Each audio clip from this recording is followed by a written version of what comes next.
You're listening to Hustle and Flow, a podcast to inspire and bring together female actors and artists in the entertainment industry. I'm Heidi, an actress, female fitness coach, and self-love junkie. And I'm Kesley, singer-songwriter and social media influencer. Are you ready to manifest your dreams? Let's get started. Hey guys, today's guest is Kym Rodda. She is one of my dear friends and somebody that I really look up to and go to for guidance. She is a photographer and she's also the owner of Chica, which is a clothing brand that empowers young girls to create and maintain their value. She has a huge heart and passion for building up a strong generation of young women. So with that, let's get into the episode. I miss you. I miss you.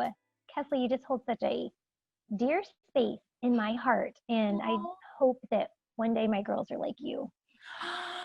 Kym has two girls that are the cutest ever. How old are they? Stella is 16. Savannah, who we call Savvy, is 14. But we're 4 months away from them upping it. I'm about to have a 17 and a 15-year-old. Wow. I know. Wow. Oh You my seem like gosh. such a young, free spirit, too.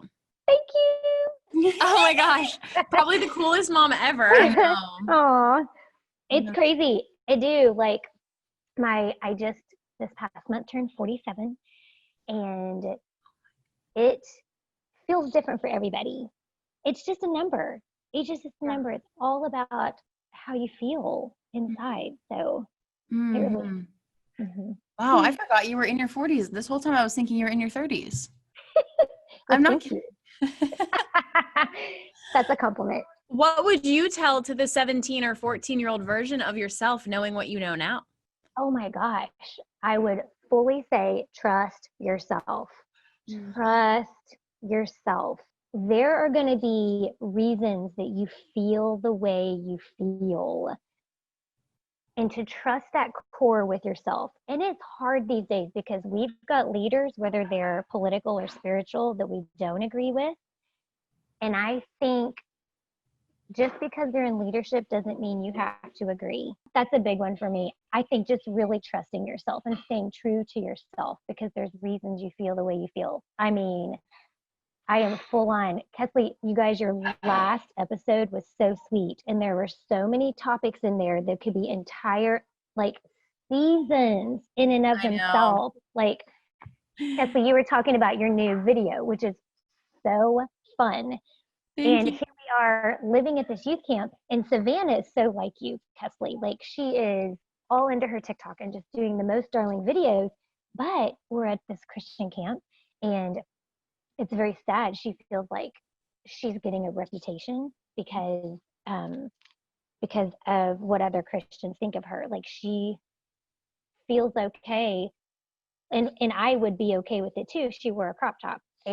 But other people are like, oh my gosh. And so on that note, I just draw the bridge, like that in and of itself, helping girls navigate faith with other people's opinions and who they feel like they really are. That's an episode all in of its own. But I guess, Heidi, that's what I go back to, is figuring out how to trust yourself and walk through that and be okay with it. Yes. Being okay with the judgments of others. You know, it's funny because Kesley and I, we were just having the conversation right before this started about like 18, 17-year-old versions of us, you know, and we were talking about how cringy it is to look at like pictures and videos and things, you know, and it's such a beautiful thing that you brought up of trusting yourself, because back then my ego was so big. Like I felt like I was like speaking my truth and being who I was, but like looking back now, knowing what I know after cultivating trust within myself, I'm like, okay, I did not trust myself. I was trying to be somebody else. I don't know who I was trying to be or who I was trying to impress or what I was doing, but wow, you know? Yeah. On that note, I want to ask, can you tell all of us what Chica is and how you're using Chica to help girls create and maintain their value? Okay, so I'm in my kitchen one day doing dishes, and literally, like, it just came over me like a wave. I dropped the dish in the sink and I said out loud, it's time to do something for girls. And Stella, my oldest, skips through the room, doesn't even fully understand. And she goes, great, I'll come up with the name. And she skipped out the other side of the room. And she comes back about 30 minutes later and she said, Mom, do you know what Ia means? And I was like, no. She said, well, in Hawaiian, it's this idea that when you add EA to the end of a word, it creates this beautiful, like, no one can hold you back kind of sovereignty. And it's known to be like Nelson Mandela. Like, even when he was in prison, he still couldn't be held back. His ideas were still being formed. He was working towards the future. In Latin, EA means she, and in Old English, EA means a rising flood or water that goes around its obstacle. So through that, we came up with Ia Chica, strong girl, basically is what it means. We then just came up with the core of whatever it is we're helping girls build and maintain inner value. So we did a Kickstarter. We raised $11,000 for it to get it off the ground. We had t-shirt design and leggings. And so we launched this little online store, and we threw two, which Kathleen and Trey came to the two strong girl rallies that we threw. And those were so fun, but it's all in celebrating girls, who we are as girls, recognizing we have 60% more of the hormone that makes us cry. How do we navigate that life than guys have? And then again, just staying true to yourself. Like, what does that look like? What does that look like today? So that's, and then I wrote school programs that I went into school systems and met with the school counselors and said, here's what I have to provide. I'm helping girls build and maintain inner value. Who needs this? And she paired some of the popular kids with the not so popular kids, and it forced them to come together and learn these lessons together. Wow. And so I did that twice, which was mind-blowing and amazing. It was so good. So we do this thing, we talk about having an inner value price tag, and a price tag, it symbolizes value. And what are you going to write on your price tag? Just 3 things, and you stick to that, and that all of a sudden guides choices you make in life, who you're going to be, and that way you're not always chasing moving targets. So, can you give an example of like 3 things you would put on your price tag? So I would encourage girls to pick 2 character traits that they already are, because character doesn't change. So if you're kind, if you're empathetic, if you're intuitive, you might be bold. Those are all great character traits. So we would pick 2. And then the third one is something you feel like is almost in your wheelhouse. It's a stretch. It's who on your best day you're becoming. And that's the third one we write on it. And these girls would put them in their phone cases or hang them from the rear view mirror of their car. So then, for example, they would walk into school in the morning and they'd look at those 3 character traits and say, number 1, I hold my own price tag. I don't give it to anyone. I don't give anyone else the pen. I hold it. And these are the 3 things that when I get back into my car after school today, I've done those 3 things all day. That is the totality of a good day, because you acted out the 3 character traits, or the 3. So one of my 3 actually personally are to be positive, take a risk is the second one, and the third one is more of a saying, which is attach myself to the action, not the outcome. Ooh, that is so good. Yeah. So if I've done those 3 things throughout my day, I've won. That's, it gives girls something to hold on to, instead of like, my outfit's not as good as hers. Too bad. That's not on my inner value price tag. Right. I didn't. You know what I'm saying? Like, it just, yeah. Yeah. Can you talk more about being attached to the action and not the outcome? I love this. Ooh, isn't it so good? So we are who we are, right? I think we can always become better versions of ourselves. But I do believe in this concept of emotional intelligence. If we're not aware how other people's actions can affect us, or how other people's approval can affect us, that kind of thing, we're destined for hurt. And it is my belief that when we can wake up and realize that those things are real and create boundaries for that, and kind of go, it's almost like knowing your triggers. Oh, I know that if this girl or guy doesn't notice my great outfit, or whatever, that's not the best example, but when you know you've put your best foot forward, I am attaching myself to the outcome. So Kesley, we've done photography, and when you finished a photo shoot, if you put your best foot forward, if you fought for that girl that you were photographing and you really helped her be her best in front of the camera, you did your best. Now, what if she doesn't like the images? Right. You did to your core. You did your best. You've attached yourself to that action of putting your best foot forward. That's actually all you can do. Right. Exactly. The outcome is like, well, from her perspective, she has an issue, or right. There's nothing else you can do about it. Nothing else you can do. Yeah. Even in terms of like music and stuff, like with your song, like if you're in the studio just focused on it being a hit instead of being focused on doing your best to make a song that is authentic and coming from your heart and is, you know what I mean? Like feels good to you. Yeah. It's going to be two totally different outcomes because you're going to end up trying to fit in a box. You put yourself in a box almost when you think about the outcome, but you're like, when you tap into your value and you're here in this present moment and you're focused on the actions you're taking, the outcome can be far greater than what you could have ever thought. Oh yeah. And I, even on that same note, Kym, I put my song out and I was really proud of it, really excited, and my video and everything. But I did hear back from people like that are higher up in the industry that, oh, well, just little criticisms, and it made me really second guess.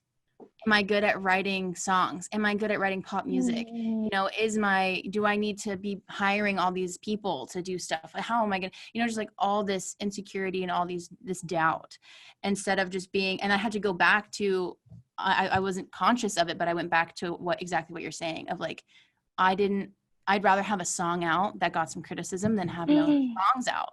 I'm proud of myself for writing that and putting it out and doing a music, like, and it's really great. And everybody who's, my friend, they all love it. It's just, it changes your mindset. But I want to ask you, you were talking about the things you would do in the schools, pairing like popular girls with less popular girls and stuff.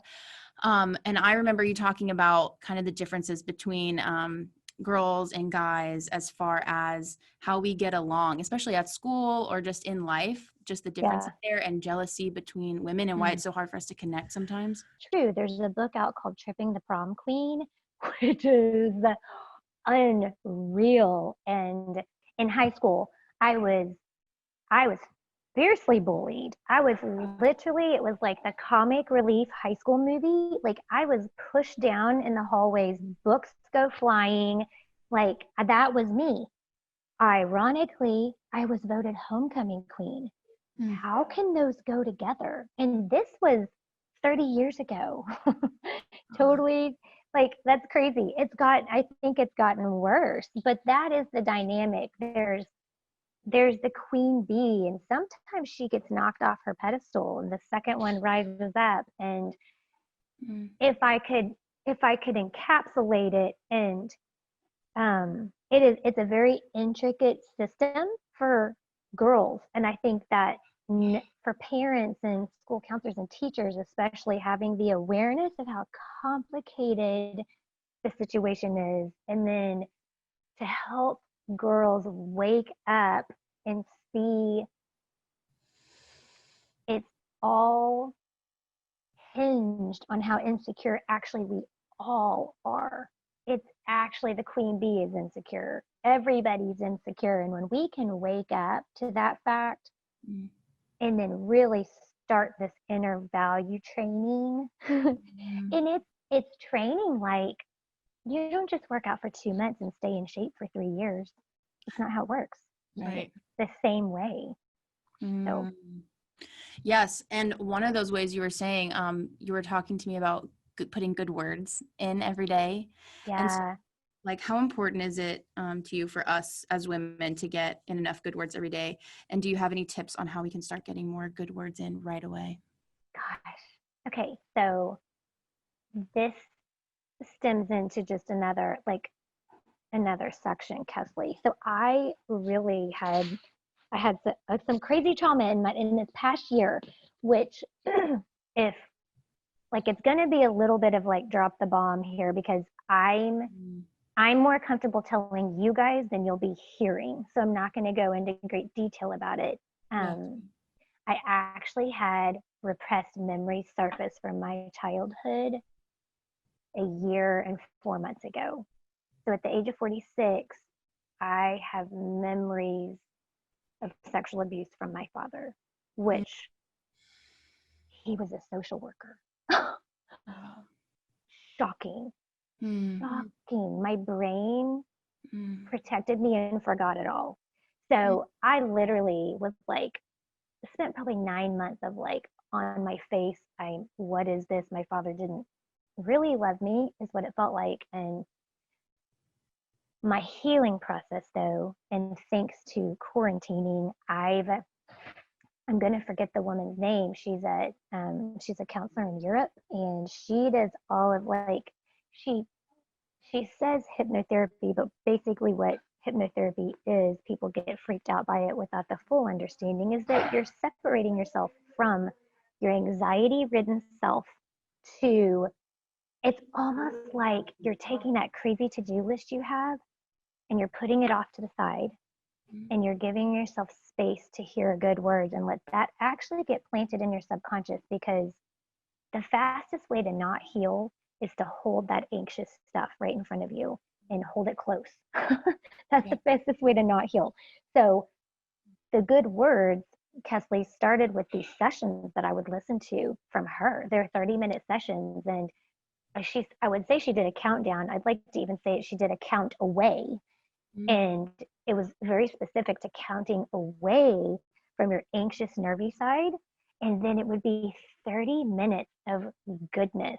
And I have goosebumps telling you, because I would put a headset in, kick back on the couch, purposely separate myself from some of this pain and anxiety and let the goodness sink into my subconscious. And it was probably for about a week. I did it at breakfast, lunch, and dinner. I was doing it 3 times a day. And after about the 3rd day, I sat up after being done, and I felt so wonderful and so relaxed and just whole. And I said to myself, I haven't been getting in enough good words a day. So I would do things like write a word on my arm that might be hope, or that might be peace. And whenever I opened the door or looked down at my arm, I would take 3 seconds to remember things I was hopeful about. And so it was these literal reminders of helping myself do that. Since then, my sister, she also has a fitness business, Heidi, I know you do too. And hers is called Be Tribal Fit. And she and I came together and we did an 8-week program called New Roots. And I actually went out on a limb and felt very vulnerable doing it, but I recorded my own sessions for her audience. So it's actually, and I feel like it's something that's hard to find right now. Absolutely. So, yes. Because we don't even know how to do it. I'll send you guys some. Yes, I was about to ask where we can find it. If you're open to sharing it with our listeners, maybe we could share the link in our bio. Okay. Can you do that? Okay. Yeah, we can figure that out. They are, it's just me literally in my closet. I love it. Recording them. And it's all audible, and it's, they're about 15 minutes. And keep in mind, they're geared towards a fitness community, but we absolutely get to the core of humanity in them. Yeah. Well, speaking as someone who has been through sexual trauma as well. Okay. Meditation absolutely saved my life. It's something that I talked about on a previous episode that we've not released yet, but I think by the time this one comes out, people will have listened to it. So if you want to know more about that, go to that previous episode. But I do just want to say, I'm with you. I feel your pain. I hate that happened. And I also want to say that God sometimes, like, it's so weird how in the weirdest, most horrible moments in life, you can still find God.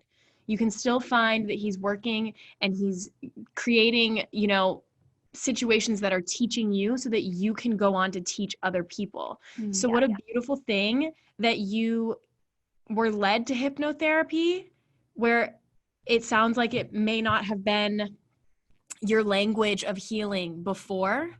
And so it's like it cracked you to open you up, right? These holes are where our light can shine through.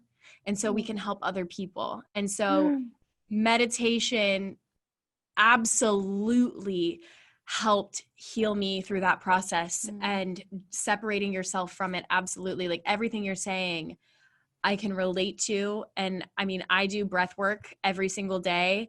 And it's because you can recognize, like you said, you are whole, you are happy, you are whole, you are complete. After doing something like that, you realize, oh, I'm not my trauma. I'm not what has happened to me. My worthiness is not tied into my past. My worthiness is not tied into what other people did to me. They did it because there was something with them, but I was a brave enough soul to come and learn and help that person learn, sacrifice basically ourselves, you know, whatever, however that looks. I know it's really complicated. And like, I had issues myself, even like taking ownership for what happened, forgiveness, all these things. Like, I can relate to everything that you're saying. And so I just want to say that, like, you are a teacher and you are so brave for going through what you went through. And like the timing of when it came up is absolutely perfect. And it's amazing that you're a mother of 2 beautiful girls who are going to learn from you. And I'm going to cry. So before I cry, I'm going to ask you, what is the difference between hope and faith for you? I would say the difference between hope and faith. Again, I do believe the things that we hope for are like, we are who we are. We are who God made us to be. So I think that hope is so good. Again, trusting in how we're made, and trust and just going, man, I love this for a reason. You know, like I hope for these things. And I do believe that our hope is sown into us.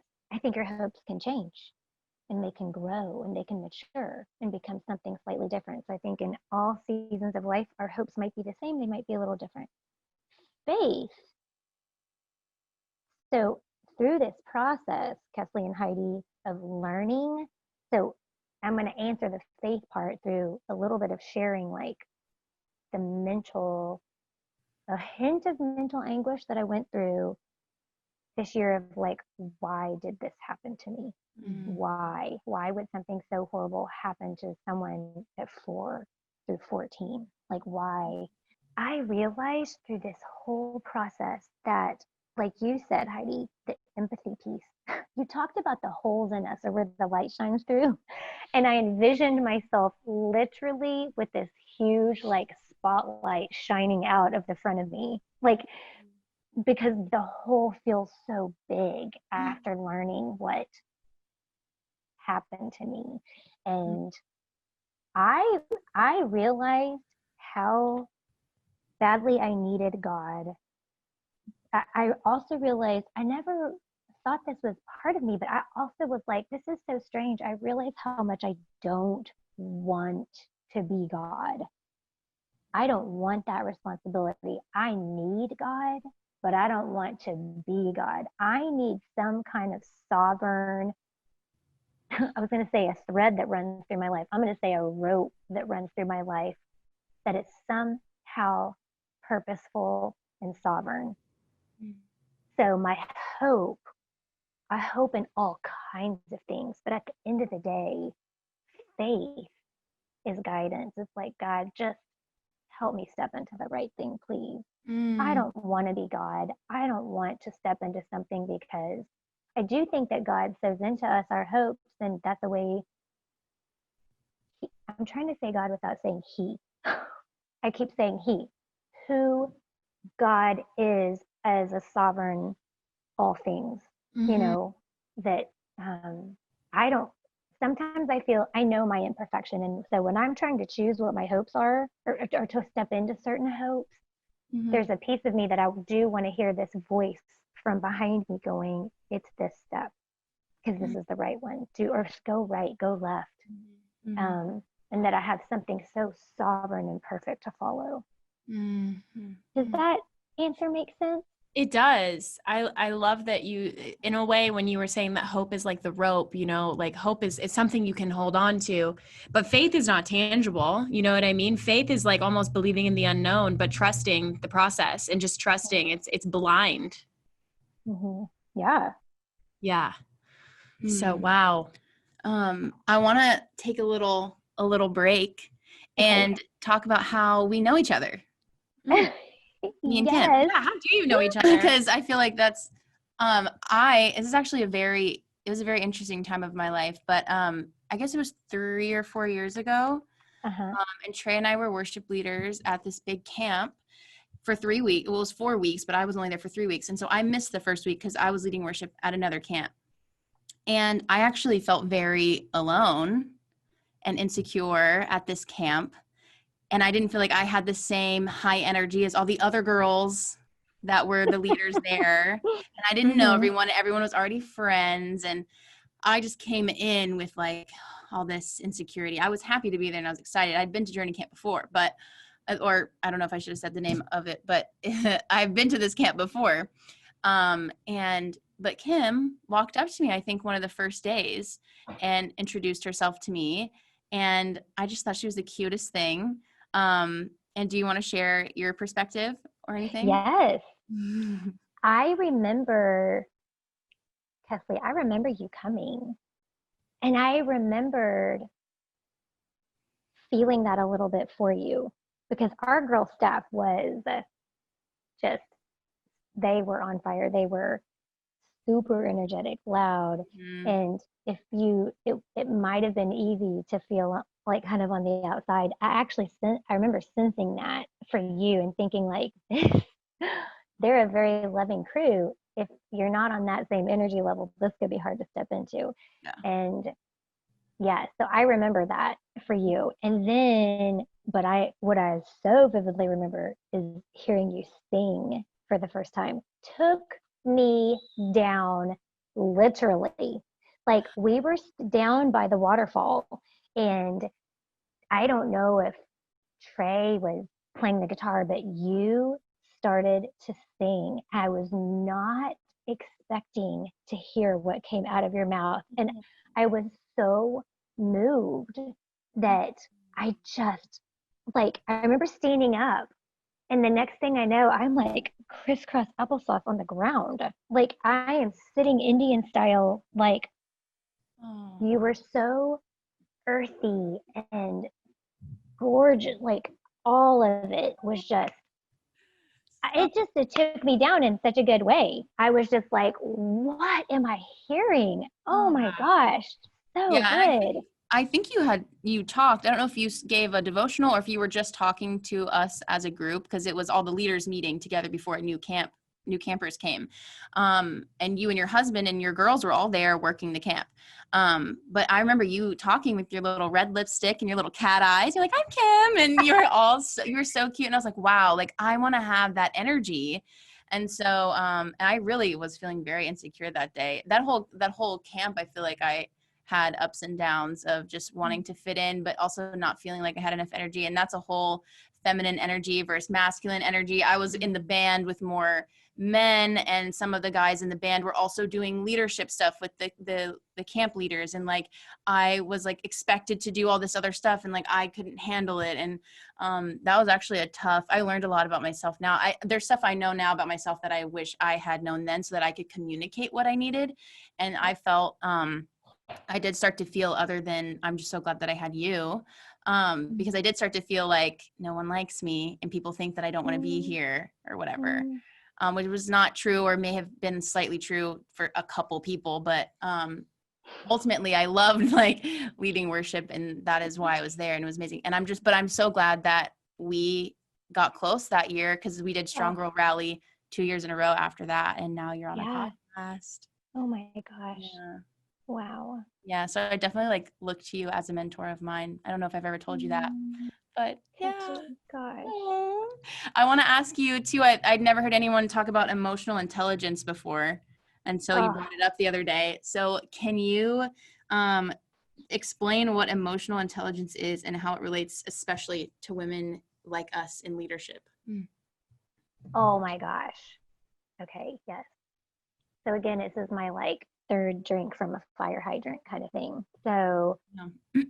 I've, yeah, learning about emotional intelligence. So I was listening to a Brene Brown podcast, and I should, to be fair to this man, I'm going to try to look it up. His name. He wrote a book called Permission to Feel, and gosh, he was. I feel like if I was a guy, oh, no, that's bad to say because, well, he was also sexually abused as a child, and so it created this sensitivity in him that that he was very aware for people. So he's written a book called Permission to Feel, and Brene Brown was interviewing him, and I was just like, holy smokes! And um, this is very interesting. His favorite movie growing up was, you guys have probably never seen this. It's way past you. It's one of Oprah's first movies. It's called The Color Purple. Oh my God, such a good movie. Such a good movie. Ironically, that was my favorite movie as a kid and as a girl. And I would watch it and watch it and watch it and feel so connected to it somehow, not knowing that I was in the middle of sexual abuse because my brain was forgetting it. And that movie brought so much comfort to me in the reconciliation at the end, and I didn't even know. Okay, so there was my connection to this guy who reads the book, Permission to Feel, introduces to me emotional intelligence, which is, it is basically permission to feel. It's not a license to be a wimp. It's permission to feel. And he introduces, so he has written school programs and goes into schools. And so, like, let's say for a kindergarten class, a kid gets upset. The teacher has been trained to go to the child and say, she'll hold up a chart for him of all these different emotions. And she'll say to him, hopefully the child can read, and she'll say to him, which emotion are you feeling? Where are you? And he might point at the blue one that says sad. He's not over in the red that says irate. He's in the blue zone. He feels sad. And she's like, they able to talk through that emotion and then say, he might be sad because someone else called him a bad name or something like that. And she's able to say to him, help him find where he is. And then she coaches him to say, more than likely he called you that because he is not in a good space. So you're becoming emotionally intelligent. And when you can so he has created these, programs to help children learn this at a very young age. And it's true as adults, if we don't wake up to emotional intelligence, it's the whole thing of like almost attaching yourself to the action, not the outcome. But when you have submitted your best work and someone's not happy with it or they're mean about it, there's a way to say it that's good, like maybe constructive criticism, but when they come in and they're mad, they are not being emotionally intelligent. They are walking into the room with their suitcases of baggage and not even recognizing that maybe they themselves have been triggered. Emotional intelligence then as a leader there's another book that I just finished, and it's called The Emotionally Intelligent Leader. And when you're a leader, there is so much responsibility that comes with that. And if you're not aware of how your energy affects people, if you are not aware that when you've even given constructive criticism in front of 4 other people, that is like the most unemotionally intelligent thing to do. It is understanding these heartfelt needs we have as humans and how to be communicated to in a way that's right. And when your emotional intelligence is absent as a leader, people will quit on you all the time. You know that saying, I don't know that it's totally true. It says people don't quit bad jobs, they quit bad leaders. Or they quit bad managers. And so I I don't want to say that's true 100% of the time. I think it's true 95% of the time that if you're a leader that's not emotionally intelligent and you're always just coming down on people and telling them what they did wrong versus a leader, or you're taking responsibility away from people, and that really belittles their existence in your corporation. So if you're taking away responsibility, they don't ever get appreciated. Versus a leader that's able to be emotionally intelligent and recognize how important it is for your staff to feel empowered and to feel like you've given them something, so they're actually responsible for something. I mean, Kesley, imagine going on a photo shoot. I actually had this happen to me once. I went on a photo shoot and this mother stood behind me while I took the photos, and probably halfway through the photo shoot, she whispered in my ear, "You haven't captured anything I want yet." And I was like, what? She was fiercely emotionally unintelligent, but didn't trust. She needed all the control. That is the kind of client / leader you don't want. You need someone who trusts you. She completely invalidated all my giftedness. But how do you respond to something like that? Because my initial response would be, "Oh, I'm sorry. What would you like?" I would give in to that. Maybe that's what you need to do as someone you're hired to do a job for someone. I don't know. But how do you respond to something like that? It's hard not to run to like punish people with that awful response that you just got. Kesley, that's a very good question. I mean, there was another photo shoot like that I came home completely torn up because the man was like that. He reminded me so much of my father. And I was like, he was so controlling. And Ben, who's so wise, said, he said, "Kym, that particular photo shoot, we didn't need the money. We didn't need it. But I hung in there and I went anyway." And Ben gave me permission, actually, because if you're ever on another shoot like that, feel free to get in the car and go and just say, "You know what? It's been nice working with you, but I'm just not going to work under these conditions. Good luck to you. Hope you find another great photographer. You can have your deposit back. I'm done." Mm-hmm. I don't know that that's right, but I think when you realize it was all about the game of control, I haven't learned yet how to disarm people like that. Yeah.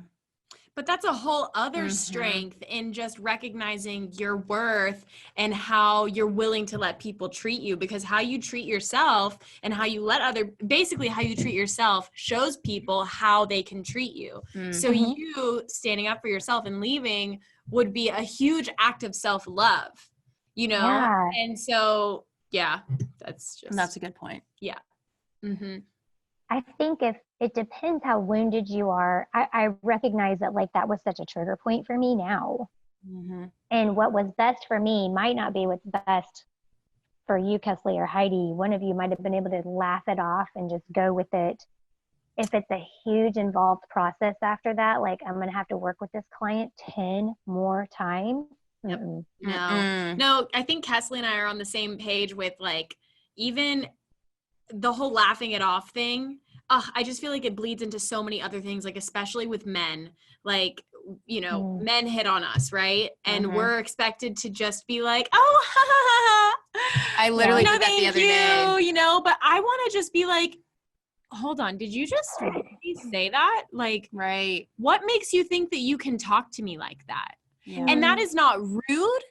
You're like, the person who's doing the thing is being rude. So in a way, you're just shining the light back on them. Right. Ooh, I love that. Yes. I need to get better at that. And that is emotional intelligence, I think. Yeah. I do believe that. I do think that certain like powerful men and women get off the hook because with their aggression, they gaslight people, and like, say a man said something like that to you and you come back to him and he's like, what? Oh, that offended you? And then you quickly think, oh, wait a minute. Am I being too Right. softy. Mm-hmm, But you go, no, he's gaslighting me with his aggression. And no, yeah, I am. That bothers me, and I don't want you to treat me like that again. Yeah. It's good. Just say it how you want to say it, and then let them react. And I you're am done. committing to doing this. Like, Okay. no more laughing it off at the gas station. Right? I hate getting gas money. Don't talk to Ew. women at the gas station. It's like their Yeah. most vulnerable point. They're outside of their car. Their keys are in the car. Your wallet's in the car. Like, I will, My you know, gosh. I Yeah. mean, for real. It's so true. Yes. Yeah. I mean, we shouldn't, it's conditioning. And I feel like it's this time right now of just becoming more conscious, like as women, as to how we've been conditioned. And it's crazy that it's happening in 2020, 20 freaking 20, like 100 years after, when was women's suffrage? 1920s? Yeah. So 100 years later, we're just now like, we're still laughing about these things, you know? I don't care how small or little it is, you know? It's like, it's the intention behind it. Yeah. So And you can feel that. You can feel intention. Yeah. I believe. Oh, I believe that. And then if I were to say like, oh, I'm uncomfortable, like I could immediately see how that would trigger the person and they would get all mad and be like, "Rah, rah, rah, rah, rah, rah," you know, like have so much to say or whatever. But it's like, why are you mad because I'm uncomfortable with something that you are saying? Right. Which they knew they were saying something that was probably a little inappropriate or whatever. Yeah. So Kym, where can our listeners find you and find Chica and follow you? And So on Instagram, which I have had a year, like I am typically the kind of gal that posts once a week, but this past year I posted like 3 times in the whole entire year because I was like, oh, I've got to learn how to breathe again. Kym, Kym .Rodda on Instagram. KYM .Rodda, ROD as in dog, D as in dog, A. We'll link it in the show notes as Yep. well. And then Chica, EACHICA. You two are amazing. I love the synergy and energy that you guys have together. And I think keep talking about the hard topics. Truly. Do it. Kesley, keep talking about what it is like to, in this like tension of like who I want to be as an artist and how does that mesh with faith. And Heidi, girl, keep going there on leveling the playing field with men. Because I think that, you know, C.S. Lewis made a great quote. He said, you don't have a soul. You are a soul. You have a body. And so I think about just the differences men and women. Granted, we have different hormonal differences, but other than that, it's a body. It's not our soul. And so leveling that soulful playing field, go get them, girl. Wow. Thank you so much, Kym. Thank you so much. And thank you for being a guiding light for young women. Yeah. Thanks. Until next time, Hustle and flow. Flow.